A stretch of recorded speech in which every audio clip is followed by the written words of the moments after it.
collieries, as the wealthy Duke of Portland built housing to encourage people to come and work at his nearby collieries. In 1867, the Bothell mining shaft was sunk, and as coal mining expanded, 5 collieries were developed into the new Ashington area. The year 1867 is therefore significant due to the increase of development in the town. Ashington Coal Company built parallel rows of colliery housing, and newcomers came from the countryside and as far away as Ireland and Cornwall. The colliery housing in the Hurst End were named after trees such as the hawthorn and the chestnut. The town became a center for the coal mining industry and was considered to be the world's largest coal mining village, with inhabitants having a distinctive dialect known as Pitmatic. The growing coal industry also necessitated a rail link, and passenger rail services were also provided. In 1934, some of the Ashington miners enrolled in painting classes as an alternative pastime and began to produce paintings to sell at some local markets to supplement their wages. They achieved unexpected success and approval from the art community, and were given prestigious gallery exhibitions under the name the Pitman Painters. Although the group had called themselves the Ashington Group, the book Pitman Painters by William Fever recorded the development of the Ashington Group and was subsequently made into a stage play by Lee Hall and Billy Elliot. The play has now been seen in places from Broadway to Venice areas. I'm going to let Mrs. Wilkinson use the bottom end of the boxing hall for her ballet lessons.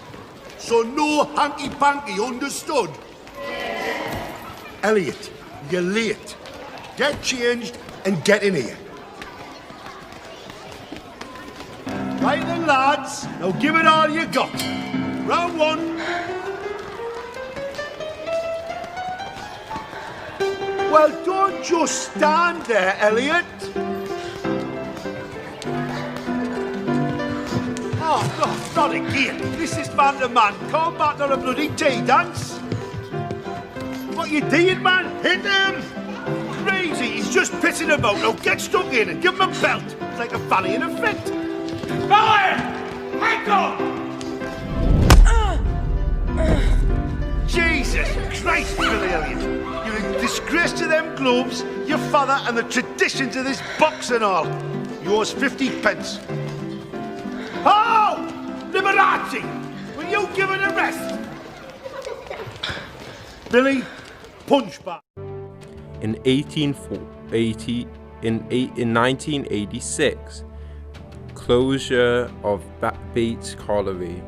This ended the long tradition of coal mining in the borough, and with its a strengthening of the council's economic development strategies in a resolve to bring new employment to the town. The sinking of West Slade Colliery began on the 6th of August 1900, and the colliery opened in 1903. West Slade had workings connected with the nearby.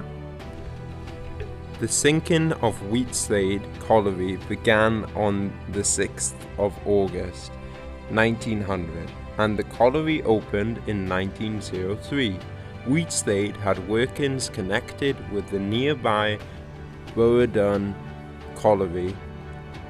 Though the two mines had separate ventilation systems, the colliery was a branch of the Seaton Burn Wagonway.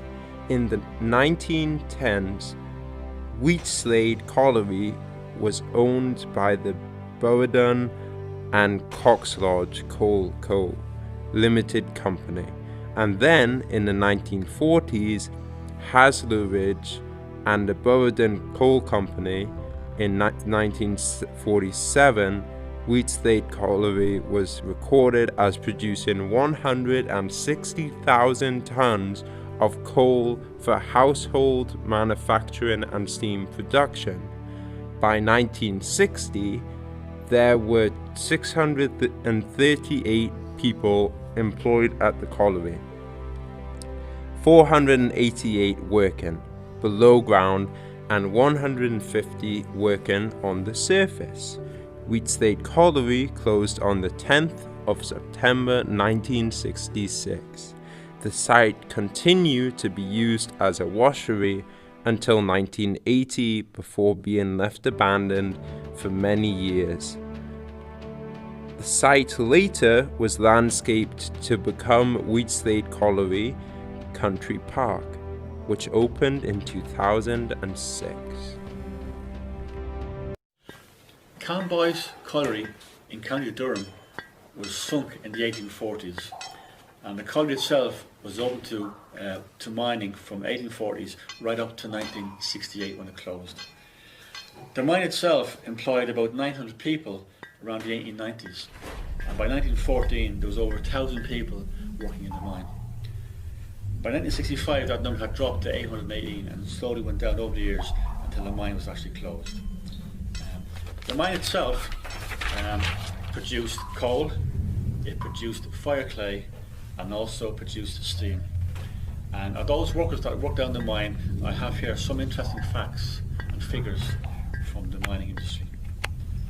For example, one particular miner started work in 1957 at 15 years of age. His first wage packet was only £5 a week. So imagine that, £5 a week. At 17, he had his own pit pony, which he looked after, and if he mistreated in any way, he was actually either jailed or he could lose his job. So the pit ponies were really, really important. And when the mine did close, all those ponies were let free out on the land to retire from the mines. In the 1960s, the pay went up to £15 a week. And then when you're working down the mine, some of the miners worked in very small seams. One seam was only 1 foot, 1 inch in height. Small area. They had to crawl down to mine and crawl back out. Long hours in the mines. If they didn't crawl down with their equipment the right way round, they had to crawl back out and put equipment in front of them. So you had to get all your equipment ready and go down, because it was very difficult to then backtrack to get your equipment. Each miner in the mines were given a token with a personalised number on it, and they signed this token out in the morning going down the mines. When they returned after their shift, they signed it back in again. So if somebody didn't return to sign out, then we knew somebody was missing, and then the search party was obviously sent out to make sure the miner was okay. Because there were accidents, and there were people sadly killed in some of these mines with the seams caving in and some of the structures collapsing. So it was quite a dangerous job. The mine itself in Camboy's had its own railway line to transport the coal from the colliery to other train stations to the coast, and then it was either exported around the UK or abroad or used locally. The miners themselves, they didn't get free coal, but they could get coal from the mine for their homes, but it came out of their wages. So their homes were heated, but the coal was actually taken from their wages. Like I said, the mine was closed in 1972. 1968, but 1972 there was a mining community got together. They didn't want their little pit villages to be destroyed, because people lived there for many years, so they were protesting to save them from being destroyed. Nowadays that particular area is all being redeveloped. We've got housing, we've got play areas, we've got people employed down there, and the whole area is being developed as a sort of modernised economy. Just to sort of backtrack briefly with the miners as well, this is a picture of actually the concrete lift that took them down from the surface all the way down to the seams. And you can see a couple of miners there with their mine lamps and all the gear on, heading down to their long shift on the ground. I also have from an actual miner the certificate of training. This is like your employment contract. So when they were trained and brought down the pits, they qualified to be in the mine, they were signed as being fully trained, and that was the certificate that proved that they could work down the mine.